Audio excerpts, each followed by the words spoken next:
আপোনালোকক স্বাগতম জনাইছোঁ আমাৰ ইউটিউব চেনেললৈ আৰু নিশ্চয়কৈ আপোনালোকে স্ক্ৰীনত ফটেকৈ কৰিছে আজি আপোনালোকৰ লগত মই কি বিষয়ে আপোনালোকৰ লগত মই শ্বেয়াৰ কৰিম আৰু নিশ্চয়কৈ আমাৰ টিউটৰ ছাৰ বাইদেউসকলৰ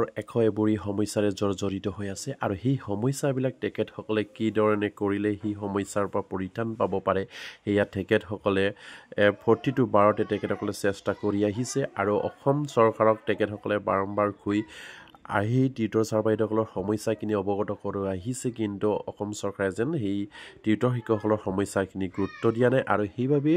এতিয়া টিউটৰ শিক্ষকসকলে এটা বিশেষ পদক্ষেপ লৈছে আৰু সেই বিষয়ে নিশ্চয়কৈ মই আপোনালোকৰ লগত বহলাই শ্বেয়াৰ কৰিম আপোনালোকে স্কিপ নকৰি শেষলৈ আমাৰ ভিডিঅ'টো চাই থাকিব আৰু এতিয়ালৈকে যদি আমাৰ চেনেলটো ছাবস্ক্ৰাইব কৰে নাই কাইণ্ডলি ছাবস্ক্ৰাইব কৰি দিব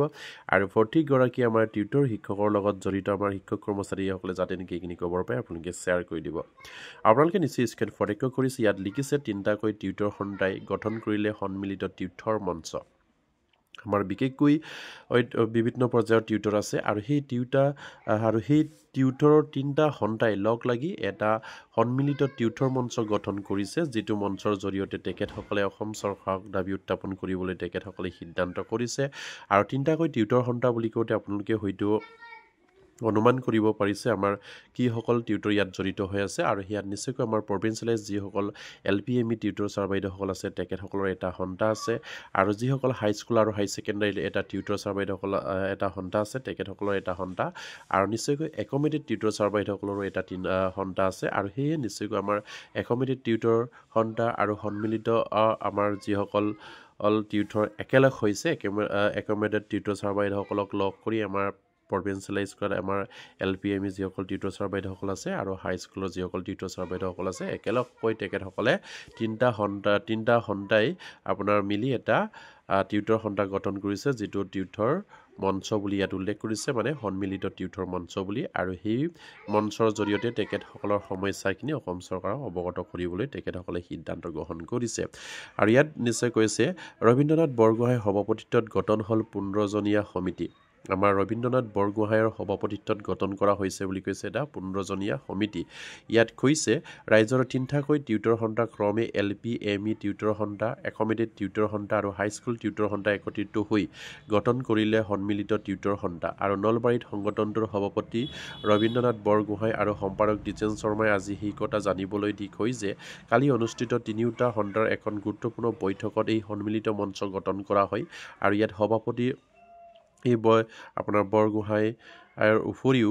আপোনাৰ অতুল চন্দ্ৰ ডেকা কাৰ্যকাৰী এই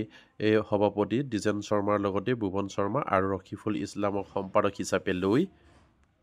15জনীয়া সমিতি গঠন কৰা হয় বুলি ইয়াত উল্লেখ কৰিছে আৰু সেই বৈঠকত টিউটৰসকলৰ দীৰ্ঘদিনীয়া দাবী পূৰণৰ বাবে চৰকাৰক দাবী জনায় আৰু অন্যথা টিউটৰসকলে কৰি অহা বঞ্চনা অন্যায়ৰ বিৰুদ্ধে বৃহত্তৰ গণতান্ত্ৰিক আন্দোলন গঢ়ি তোলাৰ সিদ্ধান্ত গ্ৰহণ কৰে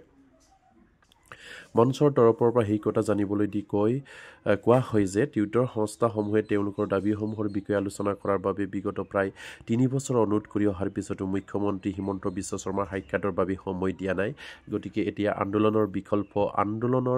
বিকল্প নাই বুলি মঞ্চই উল্লেখ কৰিছে গতিকে এতিয়া আন্দোলনৰ বিকল্প নাই বুলি মঞ্চই উল্লেখ কৰিছে বুলি ইয়াত উল্লেখ কৰিছে যিহেতু আমাৰ মাননীয় মুখ্যমন্ত্ৰীক আমাৰ সেইসকল টিউটৰ সন্থাই 3 বছৰত তেখেতসকলে লগ কৰিবৰ কাৰণে তেখেতসকলক আপোনাৰ সাক্ষাৎ পাবৰ কাৰণে তেখেতসকলক আবেদন নিবেদন কৰাৰ পাছতো মাননীয় মুখ্যমন্ত্ৰী তেখেতসকলক লগ নিদিলে আৰু সেইবাবে তেখেতসকলে শেষবাৰৰ বাবে তেখেতসকলে সকলো সন্থাই মিলি বিশেষকৈ আমাৰ LP প্ৰভিন্সিয়েলাইজ যিসকল টিউটৰ ছাৰ বাইদেউসকল আছে LPME আৰু হাইস্কুলৰ যিসকল আছে তেখেতসকলে আৰু একমিডেট যিসকল টিউটৰ ছাৰ বাইদেউসকল আছে সেই তিনিওটা সন্থাই মিলি এতিয়া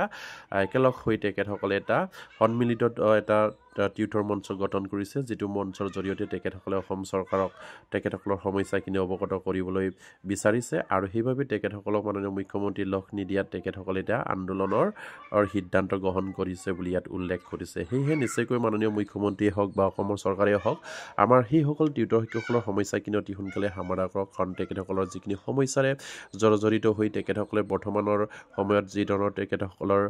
সামান্য এটা পৰিস্থিতি লৈ তেখেতসকলে জীৱন নিৰ্বাহ কৰিবলগীয়া বিষয়টো খুবেই এটা চিন্তনীয় বিষয় আৰু সেইবাবে নিশ্চয়কৈ মাননীয় মুখ্যমন্ত্ৰী তেখেতসকলৰ কথাটো এবাৰ চিন্তা কৰি তেখেতসকলৰ